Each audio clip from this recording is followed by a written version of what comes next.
This presentation is on the many faces of dementia. It's not always Alzheimer's disease. I'm Ben Pierce, and I'm going to be walking you through it. Let's start with defining what dementia is. Dementia is the loss of intellectual abilities, such as thinking, remembering, and reasoning, of sufficient severity to interfere with a person's daily functioning. The most common form of dementia is Alzheimer's disease. The likelihood of developing Alzheimer's disease doubles about every 5 years after the age 65. After the age 85, the risk reaches nearly 50%. Now, not all people with dementia have Alzheimer's disease. There are many different kinds of dementia, but everyone with Alzheimer's disease does have dementia. Let's explore the causes of dementia. There are more than 50 different diseases that can cause dementia-type symptoms similar to Alzheimer's disease. There are tests that are designed to rule out all the other causes, and blood tests to identify some genes that are associated with dementia. Let's start with mild cognitive impairment. Mild cognitive impairment, also known as MCI, is a condition in which a person has problems with memory, language, or other mental function severe enough to be noticeable and show up on tests, but not serious enough to interfere with the daily life. Because the problems do not interfere with daily activities, the person doesn't really meet the criteria for being diagnosed with dementia. Research has shown that individuals with MCI have an increased risk of developing Alzheimer's disease over the next few years, especially when their main problem is memory.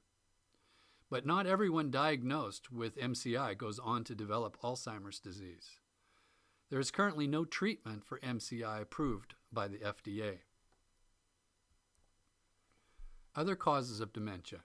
Vascular dementia. This occurs when arteries feeding the brain become narrowed or blocked. The onset of symptoms is usually abrupt, frequently occurring after a stroke. Some people have Alzheimer's and vascular dementia at the same time. Vascular dementia often causes problems with thinking, language, walking, bladder control, and vision. It's also known as multi-infarct dementia, or MID. Lewy body dementia. Abnormal round structures, Lewy bodies, develop within the cells of the midbrain beneath the cerebral hemispheres. Lewy body dementia shares characteristics with both Alzheimer's disease and Parkinson's disease. Like Alzheimer's disease, it causes confusion and impaired memory and judgment. It often produces two distinctive physical signs typical of Parkinson's disease: a shuffling gait and a flexed, contracted posture. Lewy body dementia can also cause hallucinations. Lewy body dementia and Alzheimer's or Parkinson's disease can sometimes coexist in the same person. Frontotemporal dementia. This dementia affects the lobes of the brain that are responsible for judgment and social behavior.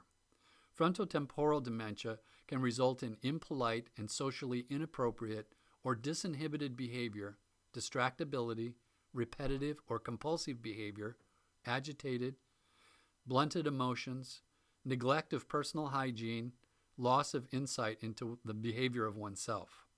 Symptoms of this form of dementia usually appear quite early, between the ages of 40 and 65. This disease does seem to run in families, and it's also known as Pick's disease. Huntington's disease. Symptoms of this hereditary disorder typically begin between the ages of 30 and 50. Again, it's an early onset, starting with mild personality changes.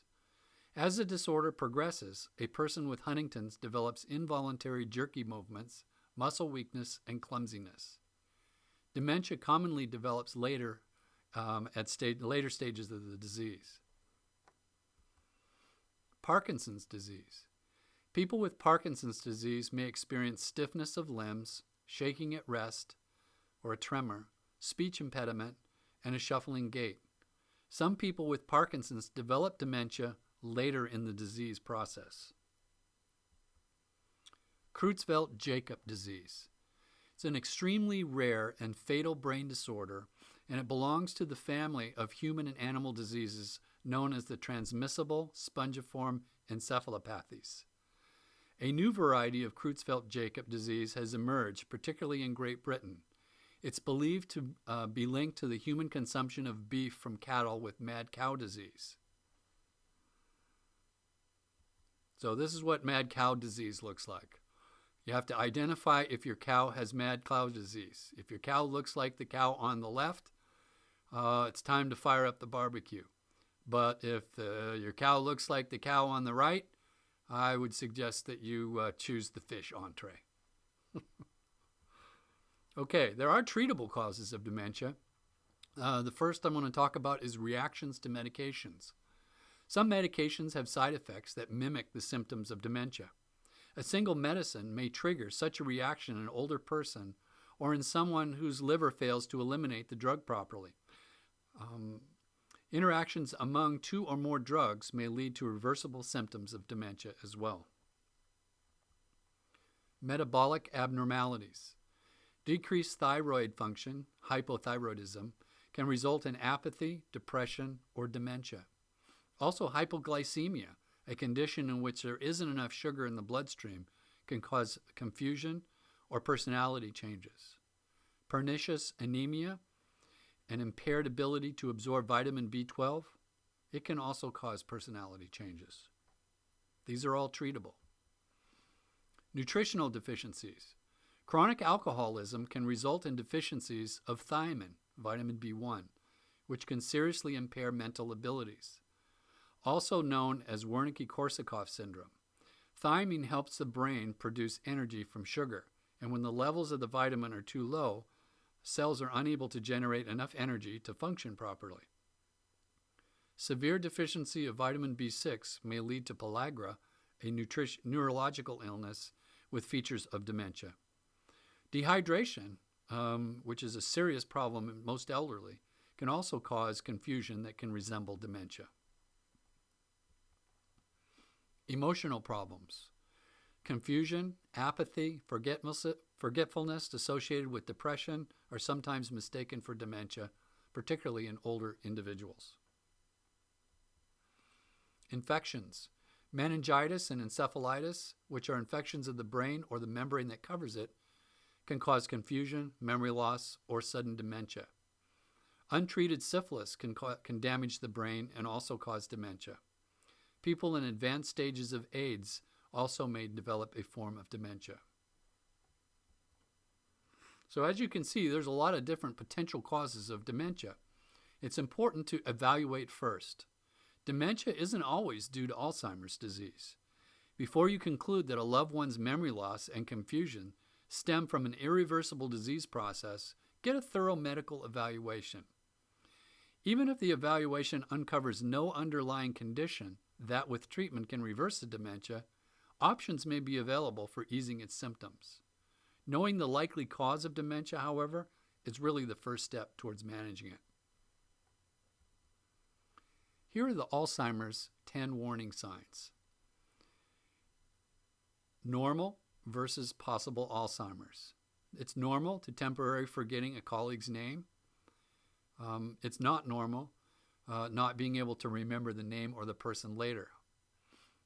Forgetting the corn on the stove until the meal is over. How many people have done that? How many people have left the cranberry sauce in the fridge during Thanksgiving dinner? But forgetting the meal was ever prepared or served, that's not normal. Unable to find the right word but use an acceptable substitute, that happens to all of us, very normal. Uttering incomprehensible sentences, that's not normal. That's a warning sign. Forgetting for a moment where you're going, very normal. Getting lost on your own street, not normal. Talking on the phone, momentarily forgetting to watch a child, that's very normal. Forgetting that there is a child, now that's not normal. Having trouble balancing your checkbook, well, I guess we all do that. So hopefully that's normal. Not knowing what the numbers mean, it's not normal. Misplacing your watch until your steps are retraced, very normal. Putting your watch in the sugar bowl, that's not normal. Or putting your keys in the refrigerator. Having a bad day. We all have a bad day from time to time. It's normal. It's part of being human. Having rapid mood shifts is not normal. Gradual changes with personality with age. Yeah, we all do that. Versus drastic changes in personality. That's not necessarily normal. Now, if this was the case, I think all of my kids would have Alzheimer's. Tiring of housework but eventually getting back to it, that's normal. Possible Alzheimer's, not knowing or caring that housework needs to be done. Well, that's what my kids have. Progression of Alzheimer's. The patient may become increasingly dependent upon the caregiver for even the most basic tasks. Daily activities once performed routinely may require assistance or supervision by the caregiver. The caregiver may eventually need to reconsider the range of acceptable activities for the patient as their impairment progresses. Management of financial affairs and previously safe activities such as driving and preparing meals, taking medications, or going on unaccompanied walks may now become hazardous. In later stages of the disease, matters such as daily hygiene and dressing may be beyond the capabilities of the patient and will become the caregiver's responsibility. Stages of Alzheimer's disease. Stage 1, no impairment. Stage 2, very mild decline. Stage 3, mild decline. Stage 4, moderate decline.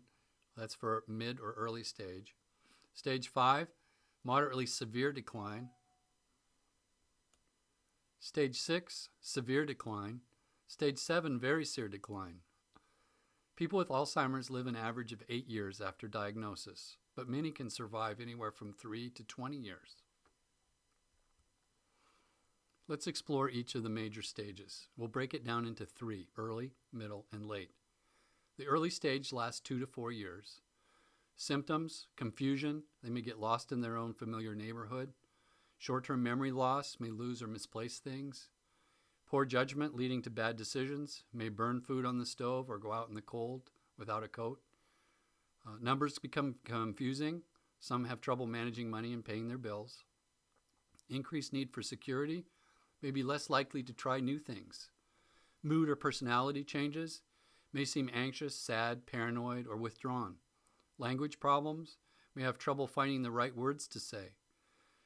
Taking longer to accomplish normal daily tasks, may get confused while dressing, not knowing which tasks to do next to reach a goal. Loss of spontaneity and initiative, unable to think or carry out unexpected or unplanned ideas or events. The middle stage can last 2 to 10 or more years.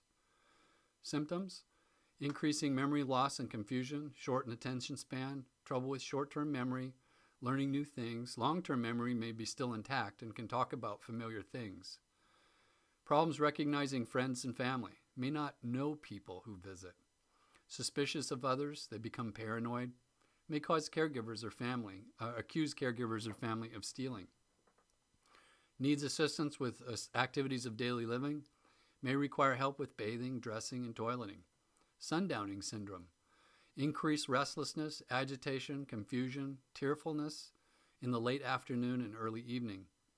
Language difficulties, may have difficulty expressing thoughts, feelings, and needs. Cognitive impairment, may have difficulty with numbers, reading, organizing thoughts, and logical thinking. Perceptual and perceptual motor skills, may have problems correctly understanding that what one sees, may have difficulty with depth and distance, which could really expose them to a fall risk. Motor difficulties, again, could expose them to a fall risk. May have difficulty dressing self, walking, and understanding depth and distance. Changes in behavior and mood, may become more agitated when having difficulty completing simple and normal tasks. Generalized restlessness, agitation, anxiety, tearfulness, and may start to wander. Hallucinations, delusions, suspiciousness, paranoia, irritability. They may see things and hear things that aren't there and talk to people who are not present and may see those people as a threat to safety or other personal belongings. Late stage. Severe language deficit would be one of the symptoms. They may be unable to communicate with words. Incontinence, they start to lose their bowel and bladder control. Total care for activities of daily living. People in late stage can't bathe, dress, ambulate, or really eat much without help. Sometimes they have difficulty swallowing. They may choke on their food or drink. Increased need for sleep. They may nap several times a day. Severe memory loss. All memory is damaged. No longer do they recognize familiar things or people. Weight loss. The body just starts to shut down. Seizures. The brain is severely impacted by the disease process. Skin infections and breakdown, generally related to poor nutrition and immobility. Groaning, moaning, grunting may be the only means left for them to communicate their discomfort. There are some genetic links to Alzheimer's disease. The risk genes increase the likelihood of developing a disease, but do not guarantee that it will happen. Scientists have so far identified two really Alzheimer risk genes called apolipoprotein E4, APOE4, and SORL1. APOE4 is one of three common forms of APOE gene. The others are APOE2 and APOE3. APOE provides the blueprint for one of the proteins that carries cholesterol in the bloodstream. Everyone inherits a copy of some form of the APO from each parent. Those who inherit one copy of the APOE4 have a 30 to 40% increased chance of developing Alzheimer's. Those who inherit two copies have an even higher risk, but still it's not a certainty. Scientists do not yet know how APOE4 increases the risk. In addition to raising the risk, APOE4 may tend to make symptoms appear at a younger age than usual. It's also linked to late onset, 90% of all cases of the disease. SRL1. Abnormal SORL1 genes promote the production of amyloid plaque. It's a big gene that contains as many as 500 different variants, and researchers have focused on only 29. It's also linked to late onset disease that appears after the age of 65. Not everyone with a faulty SRL1 gene will develop Alzheimer's disease, and Alzheimer's is caused by a complex genetic puzzle. Finding out about SRL1 explains only a small piece of the puzzle. Let's look at Alzheimer's under the microscope. Alzheimer's tissue has many fewer nerve cells and synapses than a healthy brain. Plaques, abnormal clusters of protein fragments, build up between the nerve cells. Dead and dying nerve cells contain tangles, which are made up of twisted strands of protein. You can see those proteins in the photo on the left, labeled Alzheimer's cells, and they do not appear on the healthy cells in the right. Okay, what are plaques? Plaques form when protein pieces called beta amyloid clump together. Beta amyloid comes from a larger protein found in fatty membranes surrounding the nerve cells. Beta amyloid is chemically sticky and gradually builds up into plaques.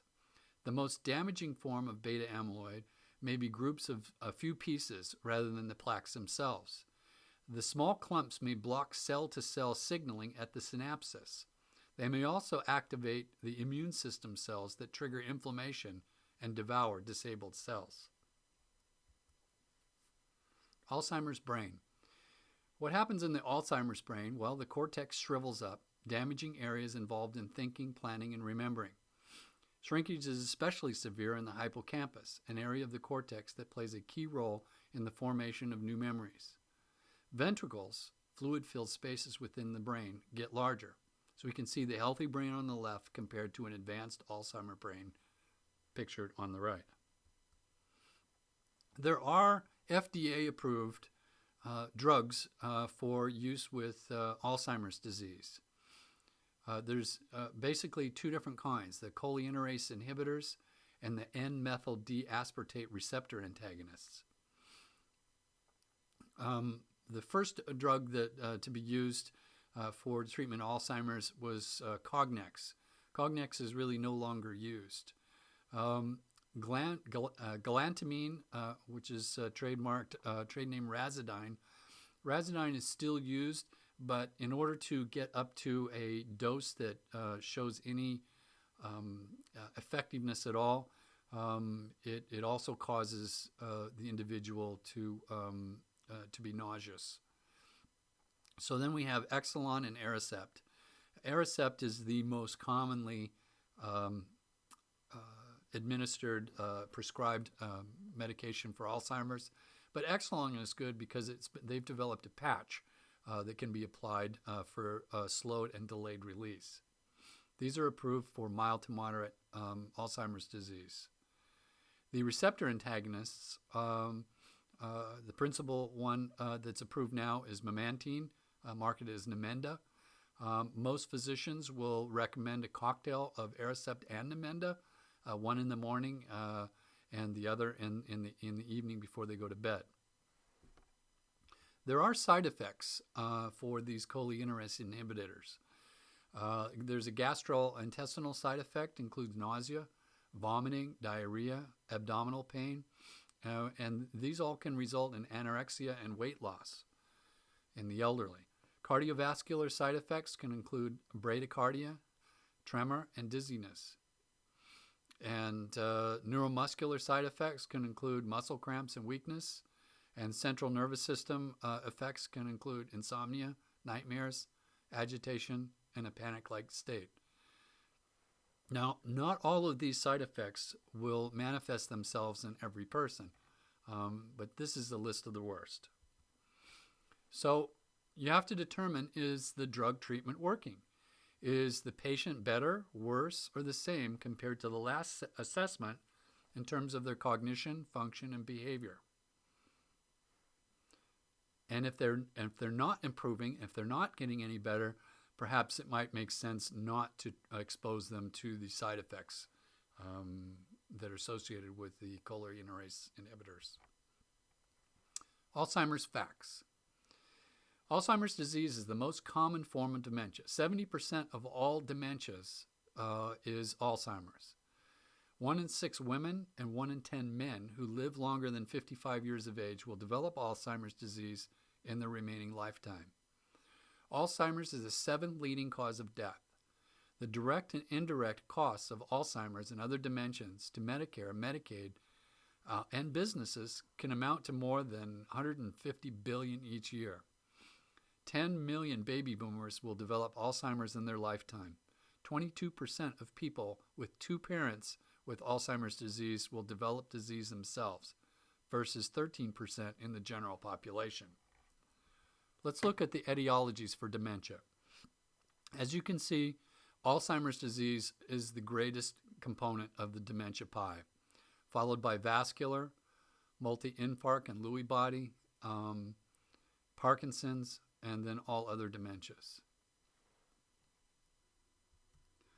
Let's explore some typical dementia symptoms, and especially early on in the disease, and I'll offer you some coping strategies. Short-term memory loss. Short-term memory loss is normally the first symptom noticed. Patients become forgetful, lose things, have trouble remembering most recent events. Establish a routine for them, provide a written daily agenda, such as notes or a special calendar. Leave items in plain view that are used daily, such as hearing aids, glasses, so they can take advantage of visual clues. Avoid questions that test their memory, such as, what did you eat for breakfast, or didn't you pay the credit card bill? These only serve to make them more painfully aware of their loss. Word-finding problems. These are common, especially when they become fatigued or emotional. Supply the word if they can't remember it. If they lose their train of thought or mid-sentence, just tell them they can come back to it later. Preserving the individual's self-esteem is critical. Some people may have difficulty following instructions or complex concepts. Use short sentences and visual cues. Never assume they've understood everything you said, even though they're nodding. Ask the same question. Many people ask the same question repeatedly. This is quite common and indicates that they're trying to remember something that's important to them. Be patient. Answer their question as if it's the first time you heard it. If the information is critical, jot it down or create some flashcards that they can refer to with the question on one side and the answer on the other. Denial. Denial is a common coping mechanism and a natural way of self-preservation. If you want someone with dementia to admit that they have it, they need to feel safe, supported, and that they have some control over their future. Resist the temptation to convince them of their condition They are more likely to respond to emotional support and opportunities to talk about their fears. Difficulty making decisions. Changes in the brain in early-stage patients cause impairments in memory, reason, and judgment, rendering it difficulty for them to make decisions. Many feel overwhelmed when asked to make choices, causing them to feel ashamed of their condition. So, simply limit situations where choices are necessary. Paranoia. Paranoia is very common in the disease, results from damage to part of the brain that separates facts from fiction. It is also a way for the patient to avoid the painful realization that they may have Alzheimer's or other dementia. You will not convince an Alzheimer's patient that someone didn't take their wallet, so don't even try. Respond to the feeling by validating them and help them look for it. Avoid denying their reality. Here's some risk reducers: intellectual stimulation, regular physical exercise, regular social interaction, a Mediterranean diet, omega-6 fatty acids found in margarine, mayonnaise, and other processed and fried foods can actually cause brain inflammation and make things worse. Fruit and vegetable juice, berries, cherries, kiwi, oranges, prunes. Keep blood sugar levels steady. Eating 3 smallish meals and 2 snacks daily really helps keep blood sugar levels even. High doses of antioxidant vitamin E combined with vitamin C seems to reduce Alzheimer's risk. Cholesterol-lowering drugs, statins, reduce Alzheimer's risks as well. The female hormone replacement therapy, once thought to prevent dementia, is no longer thought to do so. Long-term use of NSAIDs, non-steroidal anti-inflammatory drugs used to reduce joint inflammation, are associated with the reduced likelihood of developing Alzheimer's disease. Recent medical research has found that cannabinoids, the psychoactive compounds in marijuana, succeeded in preventing the neurodegenerative process occurring in the disease. Life is a process. Seniors who can learn to view changes in their life as a process rather than an end to it will treat themselves to a happier, healthier life.